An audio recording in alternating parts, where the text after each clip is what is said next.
এক ভাই প্রশ্ন করেছেন, পীরপন্থীরা তাদের সমর্থনে আব্দুল কাদের জিলানী রহমতুল্লাহ আলাইহি দোহাই দিয়ে তার নামে অনেক কেরামতির কথা তারা বর্ণনা করে এবং তাকে বড় পীর ও আউলিয়াদের শিরোমণি আখ্যা দিয়ে থাকে। যদি তার মতো একজন বুজুর্গ পীর হতে পারে তাহলে পীর প্রথা কি করে নিষিদ্ধ হলো? প্রথম কথা, পীর শব্দটি হচ্ছে ফার্সি। পীর শব্দটি ফার্সি, বৃদ্ধ ধরেন আর মুরব্বী বুজুর্গই ধরেন, কিন্তু ফার্সি। আর ফার্সি শব্দ কোরআন হাদিসে নেই, সুতরাং পীরতন্ত্র নেই। আর আগে বলেছি তাসাউফ সুফিবাদ থেকে যে পীরতন্ত্র এসেছে, তো তাসাউফ নেই ইসলামে, তাসাউফ শব্দ কোরআন হাদিসে নেই। আর আপনি যে বললেন যে বড় পীর আব্দুল কাদির জিলানী, ইমাম আবু হানিফা, ইমাম শাফেঈ, মালিক, আহমদের 4 ইমাম প্রসিদ্ধ ইমাম, এরা হচ্ছে ফিকহার ইমাম। আর হাদিসের ইমামগণ যেমন যারা প্রসিদ্ধ ইমাম বুখারী, মুসলিম, আবু দাউদ, সিহাহ যে 6টি প্রসিদ্ধ কিতাব রয়েছে, আবু দাউদ, তিরমিজি, নাসাই, ইবনে মাজাহ, এইসব আইম্মায়ে কেরাম তাদের অনেক পরে এসেছে আব্দুল কাদের জিলানী, তাই না? আব্দুল কাদের জিলানী 6ষ্ঠ শতাব্দীর মানুষ, আর এই আইম্মায়ে কেরামগণ 2য়, 3য় শতাব্দীর মানুষ। তাহলে বড় পীরের মর্যাদায় যদি কাউকে দিতে হইতো, তাহলে প্রথম কথা সাহাবায়ে কেরাম চাইতে বড় কেউ হইতে পারে না। বুজুর্গ পীর মানে যদি বুজুর্গ বলেন, তাহলে বড় বুজুর্গ আল্লাহ রসুলের পরে কে? আবু বকর সিদ্দিক রাদিয়াল্লাহু তাআলা, 2য় বুজুর্গ ওমর ফারুক, 3য় বুজুর্গ ওসমান, 4র্থ বুজুর্গ আলী রাদিয়াল্লাহু তাআলা আনহু। এই ঈমান আমাদের থাকতে হবে। যাদের এই ঈমান নেই তারা নিজের ঈমানের নবায়ন করুক, ঈমানকে ঠিক করুক। তারপর যদি বলেন যে না সাহাবায়ে কেরামের জামানা বাদ দিয়ে বলছি, তাহলে আইম্মায়ে কেরামদের মধ্যে আইম্মায়ে কেরাম যারা প্রসিদ্ধ, হাদিসের ক্ষেত্রে ইমাম বুখারী আমিরুল মুমিনিন ফিল হাদিস, আর যদি ফিকহের ক্ষেত্রে দেখেন 4 ইমাম ছিলেন। আর কারো উপর ফজিলত আমরা দিচ্ছি না, সবাইকে আমরা শ্রদ্ধার দৃষ্টিতে দেখি, কি ইমাম আবু হানিফা, কি শাফি, মালিক, আহমদ, সবার জন্য আমরা রহমতের দোয়া করি, রহমতুল্লাহি আলাইহিম আজমাইন, আল্লাহ যেন সবার উপরে রহমত নাযিল করেন। তো কথা হচ্ছে যে তাদেরকে বড় পীর বলা উচিত ছিল।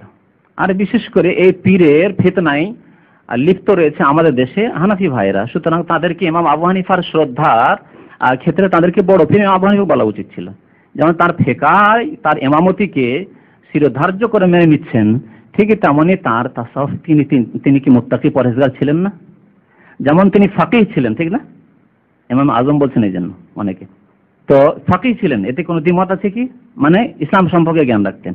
যেমন ফাকিহ ছিলেন, তিনি কি মুত্তাকি আল্লাহওয়ালা ছিলেন না? আল্লাহর নেক বান্দা ওলি ছিলেন না? ছিলেন। তাহলে তাকে বড় পীর বললেই তো ভালো ছিল না? বলছেন তার চাইতেও আল্লাহর ওলি, আল্লাহর প্রিয় বান্দা এবং আল্লাহর বেশি ভক্ত ছিলেন আব্দুল কাদের জিলানী, বলেন আপনি হানাফি হয়ে যদি বলেন আব্দুল কাদের জিলানী আর ইমাম আবু হানিফার চাইতেও মুত্তাকি ছিলেন, সেটা আপনার ব্যাপার। আমি এই কথায় বিশ্বাস করি না। আমি বিশ্বাস করি যত পূর্বের মানুষ ছিলেন, আইম্মায়ে কেরাম ছিলেন, তারা পরবর্তীদের চাইতে অনেক উত্তম ছিলেন, নেক ছিলেন।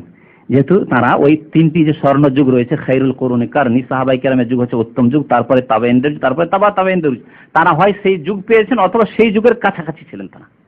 কথা বুঝতে পেরেছেন? সুতরাং তাদের সাথে অন্য কাউকে তুলনা করি না, না জিলানী, না চিশতি, না ফিশতি, কাউকে তুলনা করি না, এবং এতে আমরা বিশ্বাসী। আর এটি হচ্ছে কোরআন হাদিসের কথা। যেমন বললাম যে নবী সাল্লাল্লাহু আলাইহি ওয়াসাল্লাম 3টি যুগের সার্টিফিকেট দিয়েছেন যে এটি হচ্ছে স্বর্ণযুগ, উত্তম যুগ। আর এগুলি হচ্ছে তাদের বিদাতি গুমরাহি কথাবার্তা। তারা যেহেতু কোরআন চর্চা করেন, আসলে আল্লাহ কোরআন চর্চা করতে বলেছেন, আফালা ইয়াতাদাব্বারুনা কোরআন, কোরআন নিয়ে তাদাব্বুর, গৌর, ফিক্র, রিসার্চ করতে বলেছেন। আমরা কোরআন নিয়ে চর্চা করি না, তাফসীর পড়ি না। কোরআন খুব বেশি করলে হাফেজ হয়ে গেলাম বা তেলাওয়াত করে নিলাম। 5 খতম দিয়েছেন রমজানে, কে বলছে 5 খতম, কে বলছে 10 খতম। এই খতম দেওয়া মুসলমান, আমরা শুধু খতম দিতে জানি, আর কেউ মরে গেলে খতম দেওয়া আর বকশানো। কিন্তু কোরআনে আল্লাহ তাদাব্বুর করতে বলেছেন, শুধু কোরআন তেলাওয়াত, আর তেলাওয়াত বলেছেন, তারপর কোরআন শুধু পড়তে বলেননি। কোথাও আছে কোরআন পড়ো, কোরআন পড়ার কথা শুধু বলা হয়নি, কোরআন পড়ার সাথে তেলাওয়াত বলা হয়। ওয়াইদা তুলিয়াত আলাইহিম, তেলাওয়াত মানে ফলো করা হয়, কোরআন পড়ে তা ফলো করা, বাস্তবায়ন করা। তাহলে তেলাওয়াত কথাটি কেরাত চাইতে ব্যাপক। কোরআন পড়তেও যেমন হবে, এতে কোনো সন্দেহ নেই, কোরআন পড়ারও ফজিলত আছে। কোরআনের কিন্তু আসল উদ্দেশ্য শুধু পড়া নয়, বরং তার বাস্তবায়ন, ফলো করা এবং তার প্রতি আমল করা এবং তা নিয়ে গৌর ফিকির করা, তা নিয়ে গবেষণা করা, চর্চা করা।